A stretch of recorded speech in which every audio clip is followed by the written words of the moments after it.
Shabbat Shalom, everyone. Shabbat Shalom. Good to be in the house of the Lord today. Tell your neighbor Shabbat Shalom. Shabbat Shalom. I'm glad that all of you are here today so we can take a look at Parashat Rabbi, which is in the book of Devarim, the book of Deuteronomy.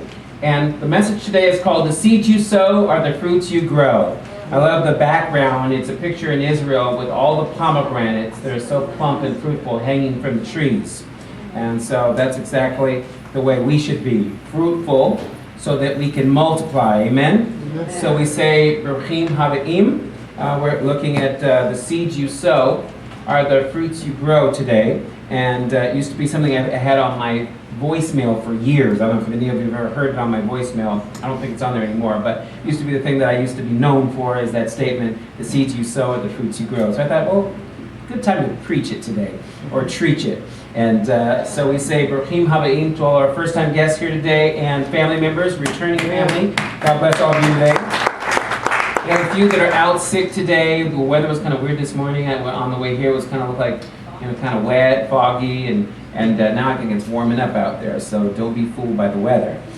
So we're taking a look at this week's Parsha, which Re'eh means behold or to see, found in Deuteronomy 11:26 through 16:17. And we had the prophet reading in our weeks of consolation, 7 total. I believe this is our third one, Yeshayahu, Isaiah 54:11 through 55:5. And then a great read out of 1 Corinthians 5:9 through 13. Talked again about separating and not mixing the godly with the ungodly, the clean with the unclean, the profane with that which is sacred.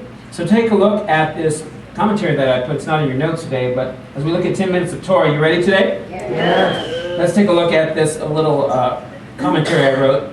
It says, Israel, a land flowing with milk and honey, was fruitful and multiplying with blessings, because the God of Abraham, Isaac, and Jacob made a covenant with the patriarchs to bless them to be a blessing.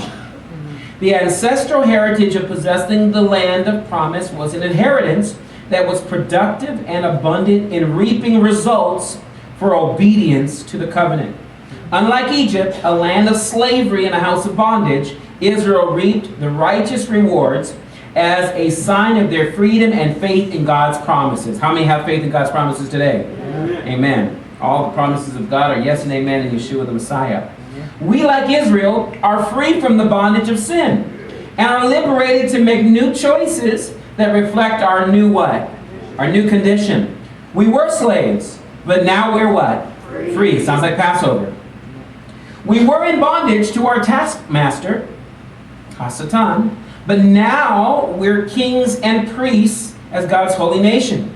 Every thought, word, and deed become a seed that is planted and will reap a corresponding harvest. Goes on to say, the fruit of the Spirit is what? Love. The fruit of the Spirit is what? Love. With all of its many expressions, joy, peace, long-suffering, etc. As Rav Shaul, the Apostle Paul, describes in Galatians 5:14 through 23. That kind of love, ahava in Hebrew, or agape in Greek, is expressed in two directions. The first and most important expression is found in the Shema. Does anybody know the Shema? Yeah. Shema Yisrael Adonai Eloheinu Adonai Echad. Right? We know that means, Hear, O Israel, the Lord our God, the Lord is one. So that's most important. The second one is the Ve'ahavta in Leviticus 19:18, which is to love your neighbor. And we know it means to love your neighbor as yourself. Ve'ahavta ve'acha kamocha. You shall love your neighbor as yourself.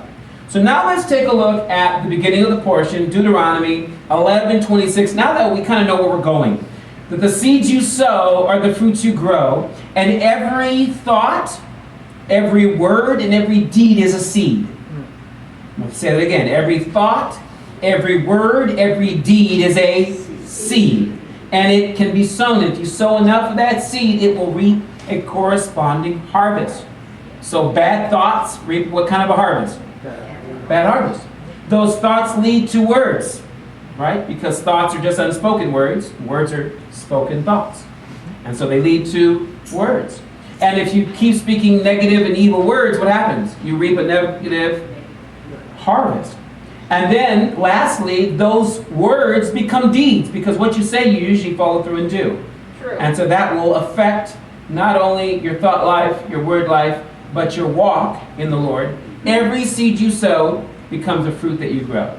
And we need to know that it comes in those three forms of the thought, which is the primary seed. That's how it's sown, is a thought.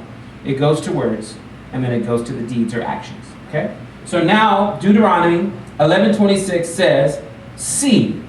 Notice, eyes to see and ears to hear that we learned about. Here's that statement. Re'eh, see. I am setting before you what? Today a blessing and a curse. The blessing if you obey the commandments of the Lord your God, which I command you today. And the curse if you do not obey the commandments of the Lord your God, but turn aside from the way. Everyone say the way. The way. Yeshua is the what? The way. He's also the what? The truth. He also is the eye. Don't you know that could be said of the Torah? The way it could be said is of Messiah who taught the Torah? Because if he taught the Torah, he's the way. If someone said, who do we follow? Follow Rabbi, he's the way. That doesn't mean I'm God. It doesn't mean I'm Messiah. It means I'm walking in the way so you can follow me because I'm the way out of here. What if I was the only one that knew the exit strategy, how to get out in an emergency, and no one knew what to do if there was an earthquake, a fire, and this, maybe I'm the only one that went through the drill. You would say, follow Rabbi, he's the way out. That's what Yeshua became. He became the way. But that way was first written in the Torah. He's the embodiment of the Torah because he's the Word of God made flesh. So what he taught is what he lived and what he was. You see, Yeshua is the Word made flesh. You know what we are? We're the flesh needing to be made like the Word. Amen. So once we get our flesh to line up with the Word in our actions, that's also first preempted by following in our words. And then, originally, all words are thoughts. And so when we follow the Lord in these three areas, we find out that our love walk is easier to walk out if we are dealing with those thoughts, those words, and those actions that are contrary to the love of God. The love of God needs to be in our thoughts as much as our words, because you know what happens if you're saying words that you don't mean? You become double-minded. Because you'll say one thing to the person's face, and when they turn around, you're like, that kind of wah sound comes out. You ever had that happen? You said hello to a coworker that you're really mad at because just about a week ago they really got on your nerves? Nobody works out there? Nobody has a coworker that they've struggled with in their love walk? How many have had that problem before? In the many years you've probably been on the job or been in the workforce here in the world, how many know you're going to encounter somebody that's just going to get on your nerves at least once? How many can admit that at least once someone you've had to work alongside with has just got on your nerves? It could even be someone here, right here today. It could be me. Guess what? It could be you. Watch yourself. It could be you. But you know what? We're all learning to walk better, speak better, and think better, including your rabbi. I have to catch myself from walking too fast because I'm going here, there, and everywhere. I'm constantly on the move. And I have to learn how to slow down and rest. Let me tell you, it's the best thing to be able to rest and have that peace of mind in your thought life, to just know perfect peace whose mind is stayed upon the Lord. On Shabbat, I'm trying to keep my mind stayed on shalom. All day, I'm trying to have a shalom state of mind. Right? A shalom state of mind. So take a look what it says. It says that not only is God setting this before you, he says in verse 29, it says, and when the Lord your God brings you into the land that you are entering, to take possession of it, you shall set the blessing on Mount Gerizim and the curse on Mount Ebal. Now, some of you might not know, but the woman at the well in John 4, she was at the Samaritan place of worship called Mount Gerizim. They took this ancient location of a symbol of pronouncing the blessing on a memorial mountain as the place for the worship to continue for their tribe of people. They are a mixed tribe. They're mixed with Israeli blood and Assyrian blood. And so they were a mixed breed. So they were kind of in conflict with the Jew that was a full breed or a full Israeli blood without any mixture, primarily. I mean, technically all the tribes had a little bit of mixture in there. I mean, it's like anyone that claims to be all pure blood of anything, you're You're Meshuggah. There's no such thing. I'm a pure-blooded Jew. Oh, come on. Then where did the European blood come? And where did the Spanish blood come? And there was a mixture. But nonetheless, we see that these two mountains, I want you to picture these two mountains in your head. Everybody do this. Okay? Two mountains. One is Ebal, the other is Gerizim. Keep the hands up. I know they're getting tired. Keep the hands up. Okay. I promise I won't make you exercise, but imagine the two mountains are two trees. In the garden, one good, one evil. I want you to think of two choices. One good, one evil. I want you to see that your hands have the potential to do both. Just like the tree of knowledge of good and evil. Okay? Put your hands down. Now that we've established that there's always two, but there's only really one choice we should make. We only can make one choice at a time. You can't have them both. So that there's a line in the sand to separate in the Torah good from evil, right? Righteousness from unrighteousness. Bad thoughts from good thoughts, right? Terror from shalom. All of these things are separate. Hate from love. There's even a time to hate. You can hate sin, but don't hate the person sinning. You gotta love them. You gotta hate the action. Because in thought, in word or deed, there's a defect in their love walk. There's a defect in their love words. There's a defect in their love thoughts. And what the Lord is trying to do is get us to be one as He is one. So that we're whole, and our decisions are whole, and that whatever we sow, we reap 100-fold harvest. Let me prove it to you. Let's continue on in the Torah, and let's take a look at Deuteronomy 14:22. It says, "You will surely set aside a what? A tenth of all the yield of your seed that comes from the field year by year." How much are you going to give? 10%. Wait a minute. The 10% is based upon the idea that He wants you to produce 100% harvest so that He can get 10% out of the 100. You're left to be able to live off the 90 perfectly. That's the concept. There's also a second tithe that we'll learn somewhere down the road that you tithe to yourself. Good Jewish businessmen understand what it means to tithe to themselves. They put it away for their family, for education, for travel, for going to Israel, for feast days. Yes. The Bible says that second tithe, you will eat it in the place that I put my name, later to be the Temple Mount.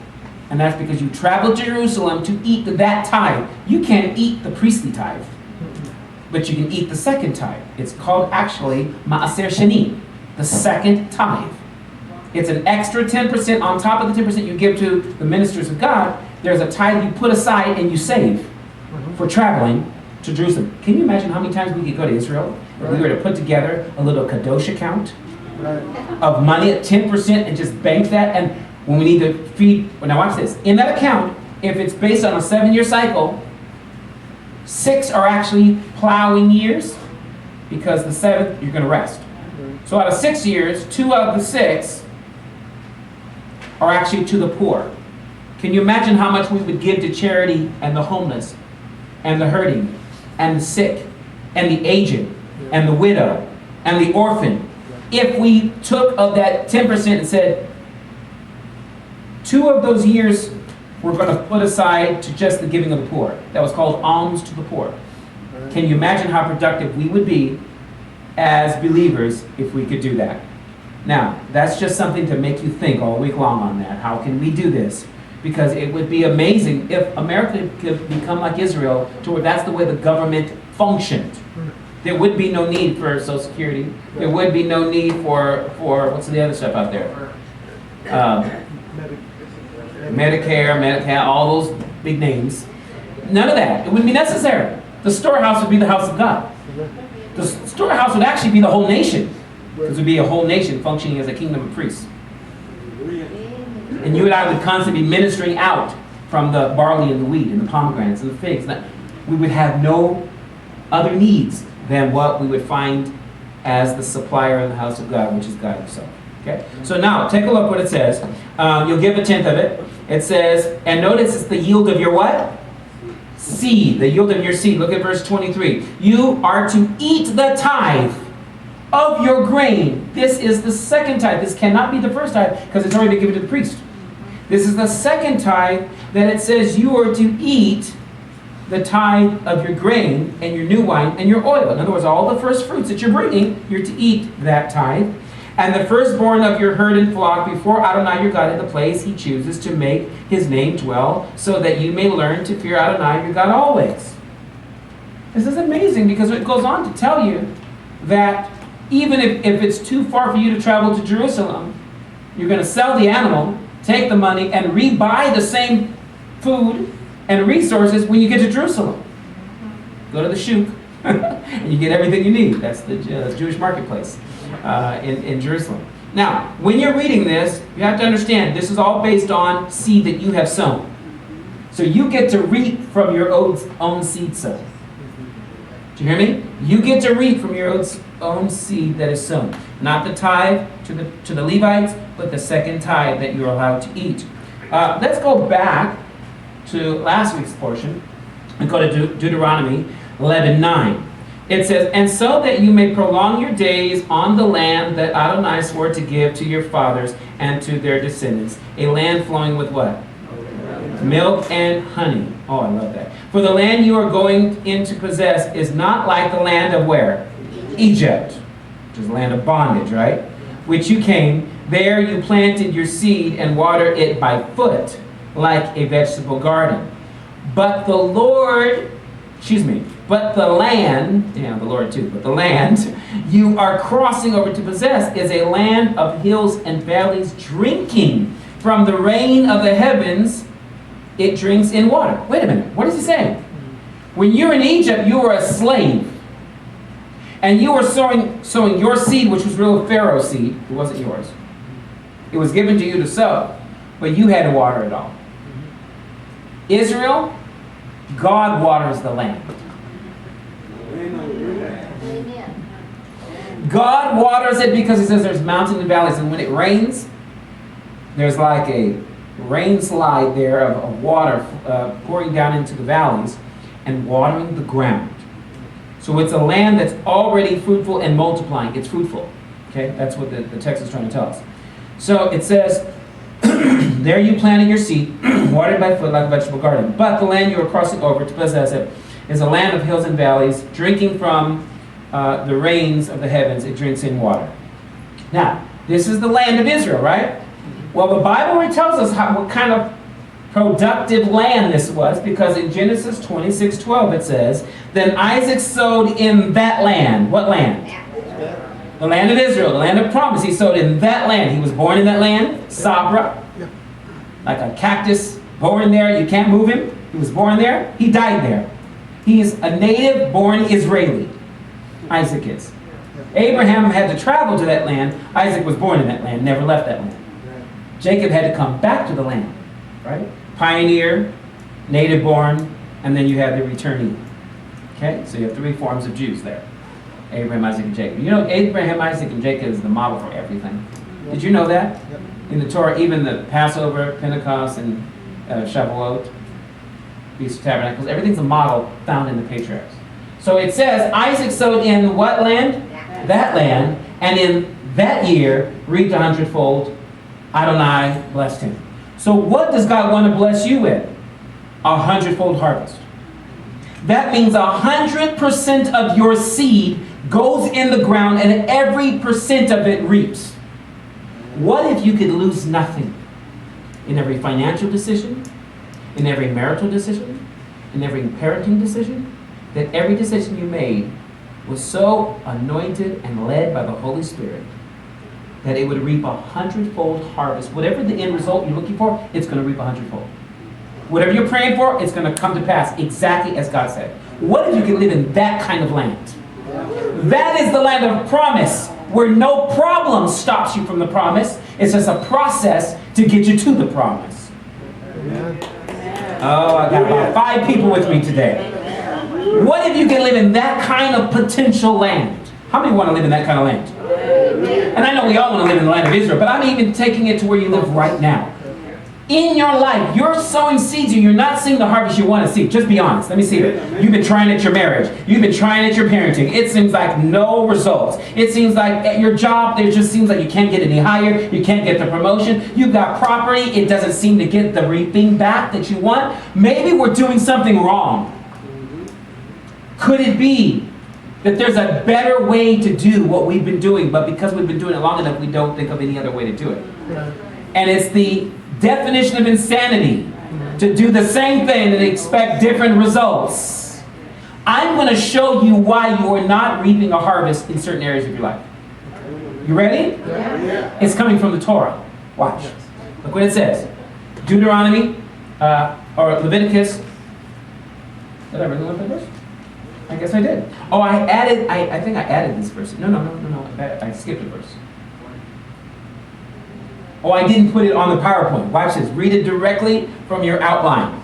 Deuteronomy 22:9. Let me make sure I didn't back it up. Yeah, I forgot to add it in. Deuteronomy 22:9. Look what it says. This is a key one. Maybe I'll give you this slide thing. You can add it in.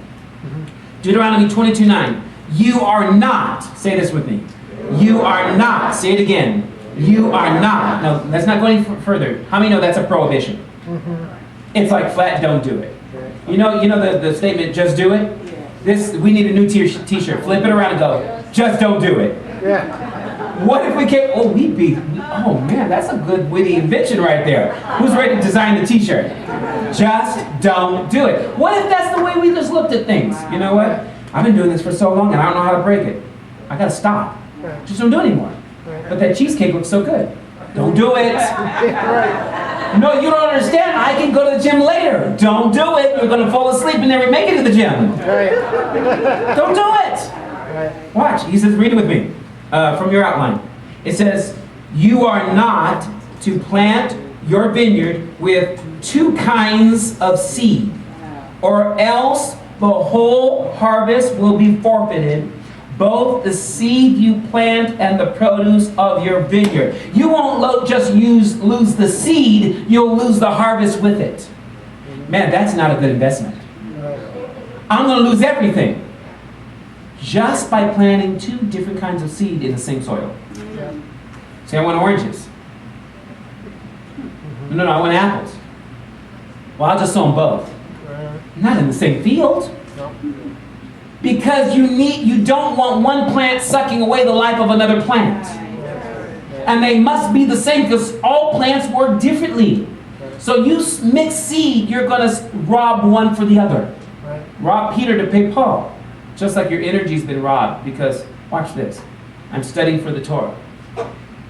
You get a phone call from someone that says, hey, I want to know where's this verse in the Bible. Instead of saying, hey, why don't you go on Blue Letter Bible and look it up. You know what I do? I stop everything to go on a rabbi hunt to find the verse you're looking for. Half an hour later, I've not only found it, but I've started doing research on something brand new because I got interested in it. What happened to my original energy to finish my Torah portion? It's lost because I have poured my energy into something else, and I'm not going to reap the 100-fold harvest on my Torah study when I'm now doing a rabbi trail for you, or for somebody else, or even for myself. I'm divided in my focus. I'm sowing two kinds of seed in the same soil, expecting 100% harvest for the original seed. No. If I got to keep up two seed now, you get 50%, you get 50%. At best. At best, my field can only reap 100-fold. So I want 100-fold of apples, I'm not going to reap it. I'm going to reap about 50% at best, because the other half is going to go to the oranges. So now when the guy who's buying apples from me says, I thought you were going to have 100% harvest. Well, you have to understand my field's only so big. I kind of got into this whole orange thing, and I started thinking, well, why don't I do oranges and apples? And so, I kind of want to please this guy over here who wants apples, and this guy who wants oranges, but you promised me 100-fold. Right. And I know the size of your field, so I expected a much larger harvest than this. Well, I decided I could just sow both and still reap. Yeah, you reaped, but now I pay for 100-fold. This is half of what I paid for. So now I'm ripping off both. Merchants, because I can only give them what I put into it. 50% of my energy went to something else. Oh, please get this today. This is going to revolutionize the way you do life. Because you're never going to finish 6 days of your work week if you're constantly splitting that energy into another seed being sown in the same soil. So then by the end of the week, you're like, I still got to sow more, I got to do more, I got to do more. No, you should have got it done already. Right. Every day has its own seed to sow. Right. Amen. Finish sowing the first seed before you sow in a different field a second seed. Yes. Finish that laundry. I know you got to let it wash a little bit, but don't let it sit up for 6 days and like it's still in the wash machine. It stinketh now. Yes. Behold, it stinketh. Right. Behold. Oh, let me get off my soapbox. Now, let me show you the original context. It's Leviticus 19. This is the one I added. That's probably what happened to my slide. Leviticus 19:9 is the original context of this command in Deuteronomy 22:9. Because Deuteronomy 22:9 is just Moses going through a quick bullet point recount. A Mishneh Torah, a second counting of a category the rabbis called Kilayim. Kilayim are the forbidden mixtures. Okay, now let me read it to you. Verse 9 says, when you reap the harvest of your land, you are not to reap to the corner of your what? Your field. Sounds like the story of Ruth, doesn't it? Nor are you to gather the gleanings of your harvest. You are not to pick the remnants of your vineyard. You are not to gather the fallen grapes of your vineyard. Instead, you are to leave them for who? The poor and the outsider. That is basically the Gentile. I am the Lord your God. Now, verse 17 we pick up. It says, you are not to hate your brother in your heart. Do you know if you take all of the field for yourself and don't leave any for the poor, you're hating your brother or the foreigner in your heart? Because you were supposed to leave it for them, you said, no, I'm going to keep it. What you said yes to, I'm going to help this and I'm going to do that, and then now you don't do it, you're showing hate, which is the opposite of love, because your love would have given it. Your hate says, no, I love me more. Every action, whether thought, word, or deed, will either lessen your love for God and your fellow man, or increase it. Oh, yeah. So if you can look at your decisions as, is this decision going to increase my love for God? Right. Or is it going to decrease my love for God? Is this decision I'm about to make going to increase my love for my fellow man? Or decrease my love for my fellow man? Look what it says. You are not to what? Hate your brother in your heart. Read this with me. Yes. But love your neighbor. Come on, guys, who's reading with me? But love your neighbor as yourself. I am Adonai. You must keep my statutes. You are not to crossbreed different kinds of animals. You are not to sow your field with two kinds of seed. You are not to wear a garment woven of two kinds of material.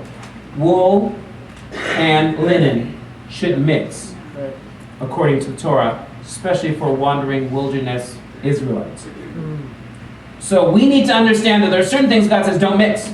Separate. Make it kadosh.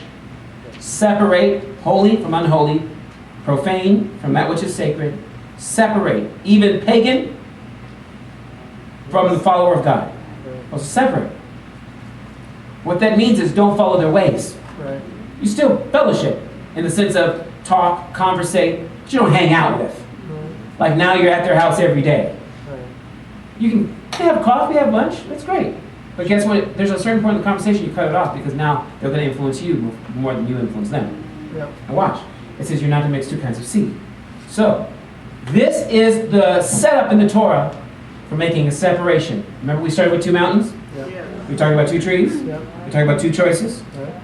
Now we're talking about two seeds to sow in that soil because they're going to produce two kinds of harvest. Mm-hmm. Now I'm going to show you what that harvest is. Let's go to the prophet reading. You ready? Yes. Let's go to Isaiah 55:6. I know we read, which chapter did we read today? We read Isaiah 54. And actually this is right after our reading. This is the verse right after the prophet reading. We read the whole prophet reading today. This is the verse right after. 55:6. We ended at 55:5. Okay?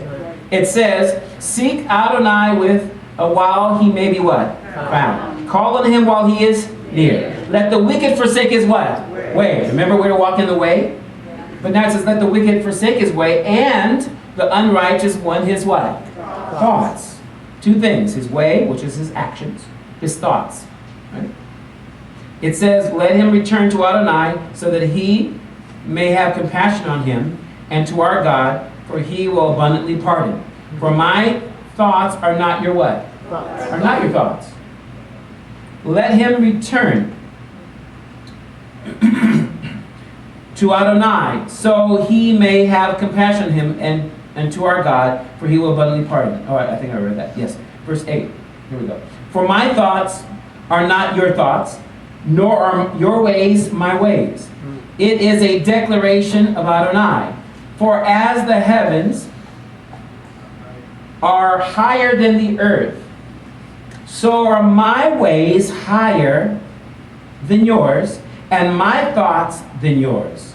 For as the rain and snow come down from the heaven. Remember, how is Israel watered? From the rain that comes down from heaven, down the mountain to the valley. So God is the one that rains and waters his own seed. Yes. Which is like watering his own word. Right. As the rain and the snow, because the snow melts down, come down from the heaven, and it says the land of Israel drinks it up, and do not return there without having watered the earth, making it bring forth and sprout, giving seed to sow and bread to eat. What does God give? Seed to sow. Well, I have nothing to sow. That's not true. You always have something to sow. Even if someone gave it to you free, you could sow it. You have something. Clothing, food, something. And the Israelites, they didn't just bring money. They brought food and clothing. They brought resources. They brought all linen. They brought everything to the house of God for a resource. It says, giving seed to sow and bread to eat. Sow my word. In other words, just as the seed to sow and the bread to eat, so is my word. My word is like bread you eat. My word is like seed you sow. Are you hearing me today? It says, so my word will be just like the seed you sow and the bread you eat. Are you hearing me? My word will be just like this. It says, so my word will be that goes out of my mouth. It will not return to me in vain. So just like I sow the seed in the ground and then I water it so that it will get me a return, the same way I'm not going to speak my word unless it's going to have a return. That's why we never throw our pearls before swine, because we always make sure we're going to get a return from the word we speak to somebody. If their heart's not ready, the soil of their heart's not ready, don't sow on stony ground. Sow on fertile soil, because only fertile soil reaps a 100-fold harvest like Isaac did. Remember we did that study? Yep. Only fertile soil. Stony soil reaps nothing. Right. Thorny soil, rocky soil, you're going to get about 30-60% of a harvest. But only good soil, fertile soil, produces a harvest according to Luke chapter 8. A 100-fold harvest. So it says, in this text it says, so my word is, it goes out of my mouth, it will not return void. And by the way, this is what we say every time we do the prophet blessing. Basically, this is the verse it's quoting. It will not return void. It will do what it's been sent to do. It says, but will accomplish what I intend, and it will succeed in what I sent it for. Amen. I love that about God. He speaks something, it happens. When we speak stuff, actually it happens too. The negative of it sometimes. But there are other things that we speak, we're supposed to be doing, we don't get around to it. It becomes a lost idea. But then there's things we speak and it does come to pass, just like we said, like a self-fulfilling prophecy. Look at Isaiah 59, 4 chapters later, verse 21. As for me, this is my covenant with them. Look what it says Adonai, my ruach, my spirit who is on you, and my words that I put in your mouth. So if God put the word in our mouth, the Spirit can't just be on us, He has to be in us. Because where does the word come from? Right. The Spirit of God. So He says, and shall not depart from your mouth, or from the mouth of your offspring, or from the mouth of your children's offspring, says Adonai, from now on and forever. You want your kids to speak the word? You speak the word. Right. You want your kids to know how to pray? You pray in front of them. Right. You want your kids to know how to walk? Walk it out for them. Right. thought, word, and deed. They're listening, they're watching.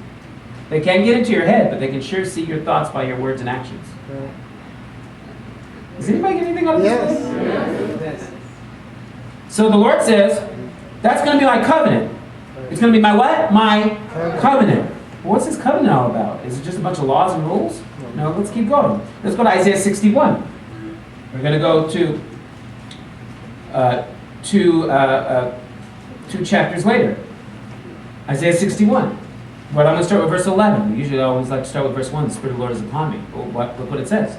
For as the earth brings forth its bud, as the garden causes things that are sown in it to spring forth, like the Garden of Eden, right? Mm-hmm. So the Lord God will cause righteousness and praise to spring forth before all the nations. Mm-hmm. So in Israel, the land of Israel was going to be productive as the Garden of Eden. Because God watered the garden, God waters Israel. How do you think it went from a desert to a fruitful plain? God watered the word of his prophetic prophecy that he spoke over the land. And it came to pass just like he said, because you go to Israel now, it is producing all of the major citrus fruit of Europe. They call it Jaffa juice from the Jaffa Gate, the Jaffa juice. It's fruit juices from Israel getting shipped to Europe. How do you ship from a desert unless it's a fruitful plain? Watch. Now, let's go on to Hosea that we read last week, Hosea 10. We read this last week. Look how appropriate it is. Remember, this is my covenant. This is my what? My covenant. Is the covenant just a bunch of rules? No. Watch what it says. It says, sow for yourself what? Righteousness. Now, he already told us, I'm going to cause righteousness to spring up from the earth. But it's not going to happen until you sow it. So righteousness must be a seed you sow. When you do the right thing, it's a seed you sow. Right. When you have the righteous words coming out of your mouth, it's a seed you sow. When you have righteous thoughts, it's a seed you sow. And if you sow righteousness for yourself, not for anybody else, for yourself. Oh, I'm going to do it so other people can see how holy I am. No, do it for yourself. Because it only works if you're going to do it for yourself. If you're only doing it while people are looking, then you'll do something else when people are not looking. Yeah. This is what God's been speaking to me in my prayer closet, just making sure that I know that God is saying, I'm looking at my world, my earth, my people, and I want them all to be fruitful and multiplying, but I see it all. Right. God says, I see it all. I see when you're sleeping on the job and your head's in the Bible and you're supposed to be reading Torah, but because you had that cheesecake before your reading time, you got too sleepy to finish. So now you're going to put off to tomorrow what you're supposed to do today. Oh, I'm still trying to get that done. Did you get it done? No, I didn't get it done yet. Why didn't you get it done yet? Well, it's because I was looking at Facebook, and then and then all of a sudden Instagram caught my attention, and next thing you know, I really liked this tweet. I had to share this tweet. And do you understand how many times a day we get divided? Yes. We're separating, but the wrong thing. Look what it says in the latter part of Hosea 10:12. Sow for yourself righteousness, reap in accord with what? Covenant love. This blew me away this week. He said, I want you to reap in accordance with covenant love. You will always reap in accordance to the covenant, in response to the covenant. God says, this is my covenant. Outside of the covenant, it's not going to work. Your blessings will only work inside of a covenant. Your marriage will only work inside of a covenant. Your kids will only grow up and serve God inside of a covenant. When you break the covenant, they break the covenant. True. If you keep the covenant, even the covenant with them, if you disappointed your kid by breaking a covenant with her and you tell me you're going to take them to the park and you never did, and then you try to share with them the love of Messiah, I don't want to hear it. Right. The God you're talking about, he must break covenant because you do. You keep telling me about him, but I don't trust you anymore. You broke trust. You broke covenant. It's outside of the boundary of the love. Watch this. If it doesn't increase your love for God, and it doesn't increase your love for your fellow man, don't do it. Just don't do it. Right. But it increases your love for God, and it increases your love for your fellow man, even tradition. It's okay to do, but don't do something that's going to destroy your love for God, right? Look what he says. He says, break up the unplowed ground. There must be some unplowed ground why your harvest is not producing. It says, for it is time to seek Adonai. How do you break up the unplowed ground, the fallow ground? You seek Adonai. Ask God to show you. He'll show you how to break it up. Because the Lord knows how to separate. The Lord knows how to, he's going to separate sheep from goat one day. He's going to separate the wheat from the tare, the wheat from the weeds. He's going to do it. So if you ask him, he'll show you how to do it. Well, how do I organize my time? Why don't you ask the Lord? He's going to show you exactly. He's going to say, no, don't leave my presence right now. Stay right here. Stay right here. I want to show you something. Oh, no, but there's chicken in the oven. Okay, turn it off. and stay here for a while because I don't want you distracted. In fact, do this first, then cook. Oh, man, I hope somebody's getting this. I got a few minutes to close this out. Watch this. For it's time to seek Adonai until he comes and showers or rains righteousness on you. Wait a minute. Your seed is righteousness, but his water is also righteousness. So God only waters what you're willing to sow. And if you're not willing to sow the seed of righteousness and do the right thing, then he can't water you with righteousness. Because righteousness is in two directions. One's horizontal and one's vertical. And God's righteousness only rains down vertically when we sow horizontally in the land that he gave us. When the seed's in the ground, he says, I'll send the rain. And if you don't obey me and put seed in the ground, I won't send the rain. Catching this? Look at Job 31. This is going to blow your mind. This is the last one for the prophet reading. Job 31:1. It says, I made a covenant with my eyes, Job said. Oh man, talking about hitting somebody right between the eyes. I don't mean Goliath either. Job said, I made a covenant with my eyes. This verse says, this version says, not to pay attention to a virgin. Other versions say, not to look upon a woman. What's he saying? He's saying, I'm married. Come on, married men out there. He says, I'm married. I can't hear you. I'm married. Don't look anywhere else but to your own cistern, your own well of water, to your own field. Don't sow anywhere else. Don't go sowing wild oats somewhere else. Don't look enough. Make a covenant with your own eyes. Because you know what happens with stuff you see? The lust of the eyes? It becomes a lust of the flesh. And then you go ahead and do it because of the pride of life. What do you think David did? He saw Bathsheba. She became a lust of the eye first. Then the more he looked, she became a lust of the flesh. After a while, even his pride wouldn't let him stop doing it. He knew right. He knew the Torah. He said, oh, I love your Torah. But in that moment, he wasn't looking at the Torah. He wasn't looking at the Torah. He was looking at her. It's another seed. It's another seed. Because you can't be looking at the Torah and looking at her at the same time. Unless you're looking at her through the Torah. To know why God created the woman in the first place. Because then, by looking at her, he'd have to say, that's not my wife, because the Torah says she's not my wife. We haven't made a covenant. Therefore, it's not based on covenant love. I'm already married to another. So this would be adultery through the Torah. Through the eyes of Torah, this would be adultery. So guess what? Just don't do it. Because the Torah is supposed to enlighten your eyes. Psalm 19, 7 through 11 is supposed to enlighten your eyes, right? The law of the Lord is perfect, enlightening the eye. Instead of looking at the woman, he says, no, I made a covenant with my eyes. Not to pay attention to a virgin. For what is one's lot from God above, one's heritage from Shaddai on high? I like that. It rhymes. Is it not calamity for the unjust and disaster for workers of iniquity? Look at this. Verse 4. Does he not see my ways and count all my steps?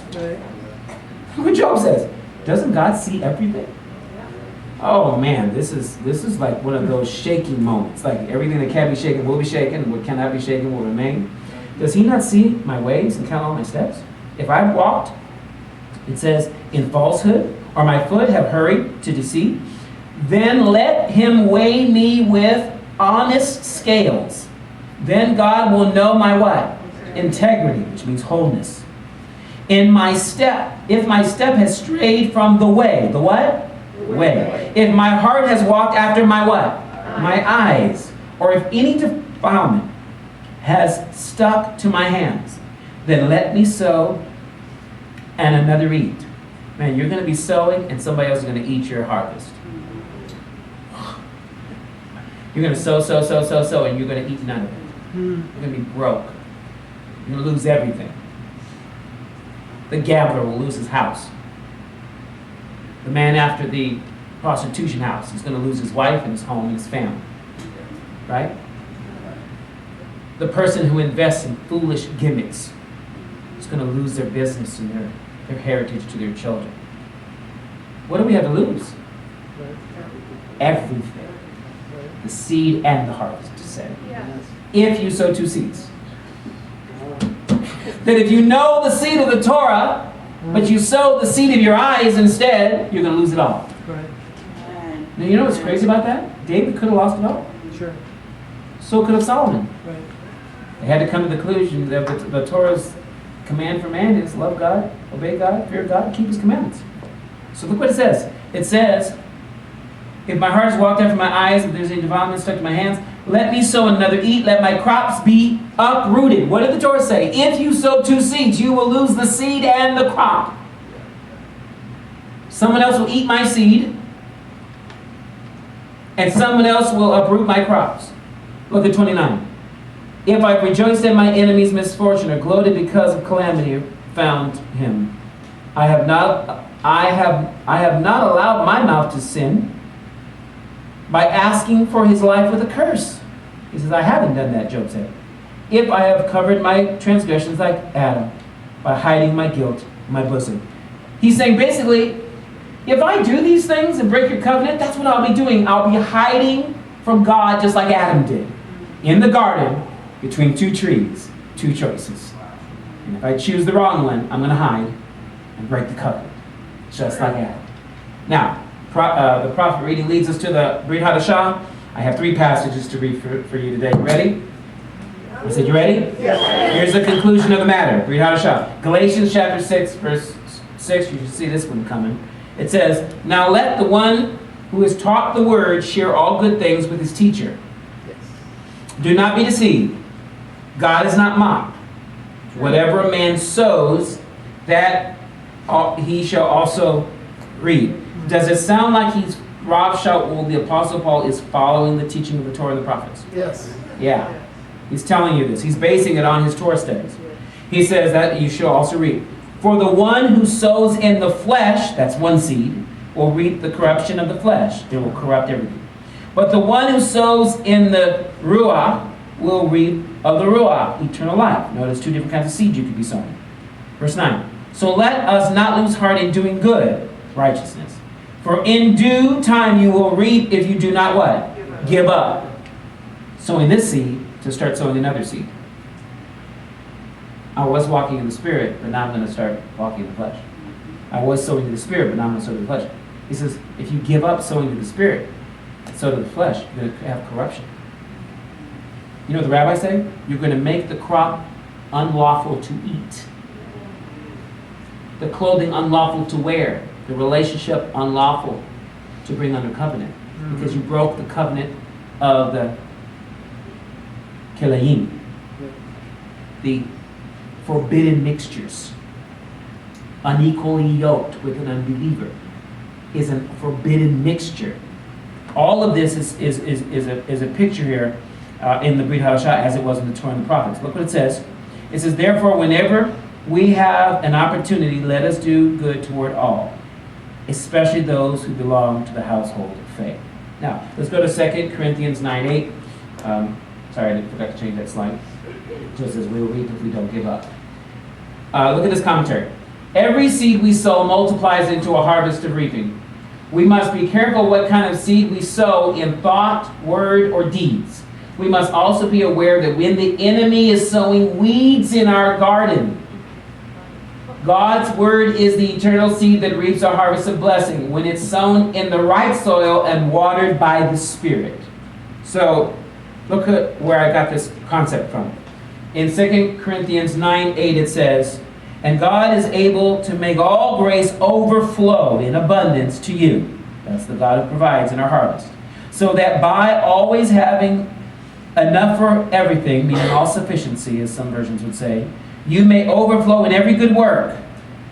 As it is written, he who what? Scattered widely, talking about seed. He gave to who? The poor. That means he didn't reap the whole harvest. He left the corners for the poor. His righteousness endures forever. Because what is righteousness in Hebrew? Tzedakah. What is tzedakah? What tzedakah box is? Giving. It's really a righteous act. Giving is considered a righteous act. So he says, you gave to the poor, that's going to be righteousness, tzedakah for you. That's why it's called tzedakah in Hebrew. He says, and even you're seeing this from the Brit Hadashah. This is crazy. This is a Jewish book, isn't it? The New Covenant is Jewish writings. It's based on Jewish concepts. Verse 10, the one who supplies seed to the sower, that's God, and bread for food. Remember we said seed to the sower and bread for the eating? Those two things, my word will be like the seed and the bread, remember? He's drawing from Isaiah 55. Are you getting that? Yeah. He's drawing from Isaiah 55. He says, the one who supplies seed to the sower and bread for food will supply and multiply your what?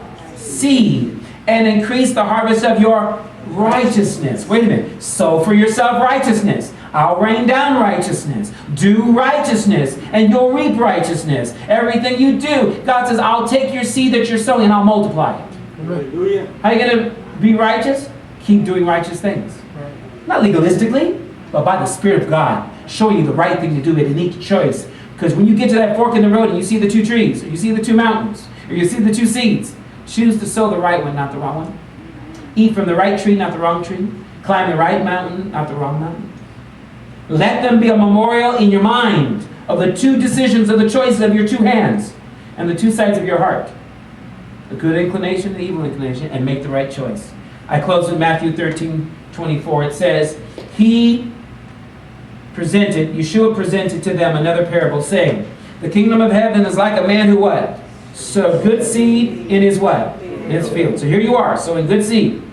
The scripture tells us, Rav Shaul says, don't quit, don't give up, keep sowing to the Spirit, keep sowing to the Spirit, because you're going to reap with the Spirit. Don't give up and start sowing to the flesh. Do you know why we do fleshly things? You want to know why? You get tired. You get weary. You just got off of work late. You're bored. You got an idle mind. You don't know what to do. You're tired, you're weary, you're looking for some kind of pleasure. And all of a sudden, other trees pop up. Other mountains in view. Other choices you could make. Not the right choice, but it's another choice. A diversion. That the enemy comes in and creates a diversion. If I can just get them to look away for a minute and they lock eyes with that other choice, they're done. Yep. Torah will be out of mind. Right. Their eyes will no longer be enlightened but darkened. That's all it takes. It will snuff out the light of your eyes. In fact, you'll lose your joy over it. Because the moment you do it, you're like, oh man, what was I thinking? That's the problem. You weren't. You were not keeping your mind stayed upon Him. Trust me, we all do it. If David could do it, if Solomon could do it, the greatest men of Israel, if Abraham, Isaac, and Jacob could do it, you and I, we have the potential to do it. We need to stop doing it. But we need a way to stop doing it. Look what the conclusion of the matter is. It says, that, look at what it says. It says, the kingdom of heaven is like a man who sowed good seed in his field. But while the men were what? Sleeping on the job. Yeshua said, watch and pray, be sober-minded. Spirit's willing, but the flesh is weak. While they were sleeping on the job, oh man. Lord, you know how to get us. His enemy came and sowed weeds among the wheat and went away.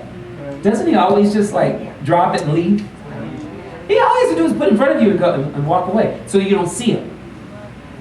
Because if you knew it was him doing it, you'd go, I caught you, thief. But he always does it when you're not looking, when you're asleep spiritually. That's true. When you're not praying, when you're not sober-minded, when you're not discerning. He always drops it in front of you like a little, what's the term? Temptation is kind of like a suggestion. He throws the suggestion in front of you. It's, oh, here's the suggestion. He runs away. And then you just look at the suggestion. I guess I could. It won't hurt anything. I mean, just a little bit. Just a little. That one Lay's potato chip, it couldn't hurt. That one Pringle, come on. That one cheese puff, it just melts in your mouth. It was never there. Let me try one more, because I don't know what that one really tastes like. And they just go away. That's what we think about sin. We'll sin, it'll just go away. Poof. No, it doesn't. The chemical of that orange cheese puff is going into your system, those dyes, and it's doing the evil work invisibly. Because that cheesecake, the slice became the whole enchilada. Amen. And next thing you know, you're like, I don't even know how I ate it all. One piece at a time. That's what you did. It's called embezzlement. You just slowly keep dipping back in. I won't tell you my wife's cheesecake story. It's a whole long story. I got to finish. Another time. Look what it says. It says, he went away. Verse 26. Oh, this is so good. When the stalk sprouted and produced grain, then the weeds also appeared.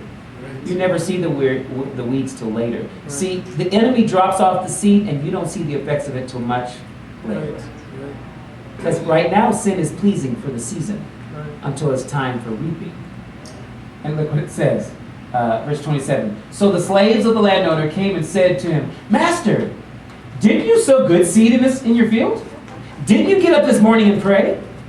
Didn't you read your word this morning?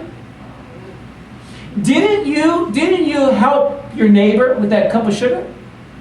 Didn't you come to shul on Shabbat? Didn't you read your morning manna yesterday? Right. Sure you did. But while you were sleeping. Yeah. Oh, I did it. I'm done for the day. I'm done with God. I did my 10 minutes with God. I'm kind of done. He says, Master, didn't you sow good seed in your field? Then where did the weeds come from? You ever walk out and see your yard and go, where did those come from? They just kind of magically appear. But he replied, an enemy did this. Do you realize an enemy's been trying to do this to you? Have you really caught the thief so he can pay back? You've been blaming your wife. You've been blaming your children. You've been blaming your boss. But an enemy's been trying to do this to you. And you've been letting him. Right. Because watch, an enemy did this. Now the slave said to him, do you want us to then go out and gather them up? You know what we try to do with sin? We're just going to rip it out of the ground. You know what we try to do with each other? We try to rip each other's sin out of our ground. You know, your sin, I'm just going to rip it out of your life. No, you can't do that. The Lord has to be the one to give the instruction how to get rid of that sin. All you do is judge a person, condemn them. You never convict them because that's the Holy Spirit's job. Right. Amen? Amen. I have to throw some holy water out there? Yeah. Verse 29. But he says, no, for while you are gathering up the weeds, you may uproot the wheat. Don't you know it's a distraction even to sit there gathering up all the weeds when you should be focusing on the gathering up all the weeds when you should be focusing on the wheat? Right. You know what's going to happen?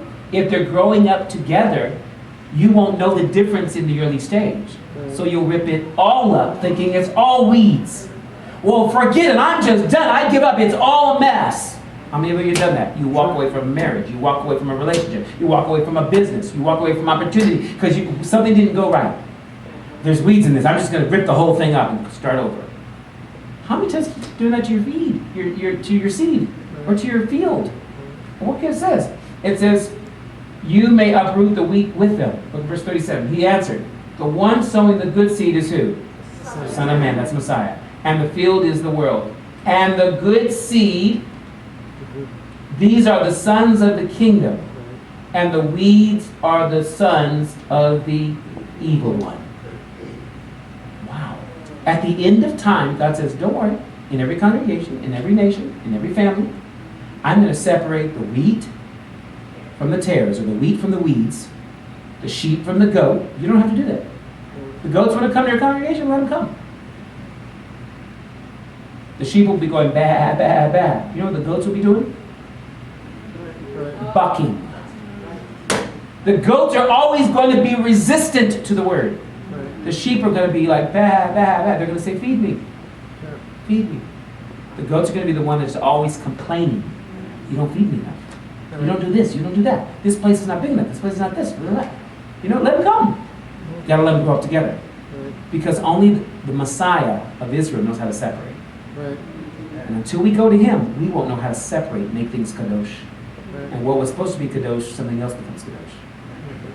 And our yielding is separated. Today I want you to walk away with 5 things. Number 1, write this in your Parashat books. Number 1, harvest is the result of sowing good seed in what? Good soil. So you want to harvest? It's the result of sowing good seed in good soil. Number 2, our thoughts, words, and deeds are like seeds we sow. Our thoughts, words, and deeds are like seeds we sow. Number 3, our choices either lessen or increase our love for God and His people. Shema Yisrael, Adonai Eloheinu, Adonai Echad, ve'ahavta le'reacha kamocha. Guess what? You're going to love God with all your heart, soul, and strength. You're going to love your neighbor as yourself. It's either going to increase the covenant love or decrease it. You're going to reap according to covenant love, it said in Job, right? Or in Hosea. Number 4, seeds sown with weeds hinder our growth and progress. That's kind of how you know. You've been trying this over and over again, and it just seems there's like something going on. There's a hindrance. Have you noticed if there's weeds in your ground? Stop sowing in a place where there's weeds. The Bible says don't sow where there's even thorns. Don't sow, because it's going to stifle the plant. And number 5, here's the real remedy. Messiah knows how to separate the good seed from the evil. If you will go to Messiah and say, you know what, yes, Yeshua, you're my Savior. You're even my Lord. So ask my Lord, show me how to separate the wheat from the weeds. Show me where to sow the good thought, word, and deed into the earth and reap righteousness. Show me how to cultivate this garden so that I can have the harvest I'm looking for. Messiah will show you. I know sometimes you want a quickie answer. No, He will show you. Let the Messiah of Israel show you how to separate the good from the evil. How many received from this message today? Yeah. Was it a goodie? Yes. All right. Put it down in the Hall of Fame there. Let's stand to our feet today and as I pronounce the blessing of Numbers 6:24-26 over your lives. Oh man, I'm so excited. This has just been a complete change of the way I look at life. I am now looking at every decision I make. Is it going to increase my love for God or decrease it? Is it going to increase my love for my fellow man or decrease it? And I'm catching myself faster now to go, wait, let me ask those questions. And before I just jump into doing something, so like saying yes to something I should be saying no to. Oh yeah, I'll do that. Learn to say no. I'm telling you, I'm going to come up with a t-shirt. Just say no. If it's not already out there, just say no. Stop saying yes to everything. If you say yes to everything, you're also saying no to some good things. Because you're saying no to some God things. Stretch your hands for the blessing. Yivarechecha Adonai v'yishmerecha. Ya'er Adonai panav elecha v'yihoneka. Yisa Adonai panav elecha v'yasen lecha shalom. Amen. May the Lord Adonai bless and keep you. May He shine His face upon you, be gracious to you. Lift up His countenance upon you, and give you perfect peace in the name of the Prince of Peace, Yeshua HaMashiach. In His name we pray, B'Shem Yeshua. Amen. Amen. God bless you today. Shavua Tov.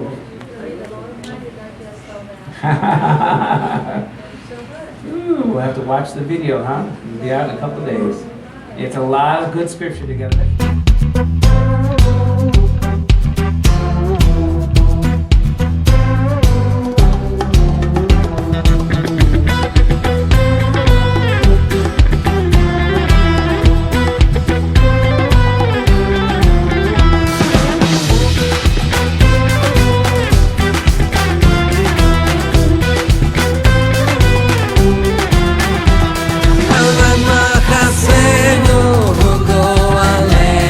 Yeshua Meshach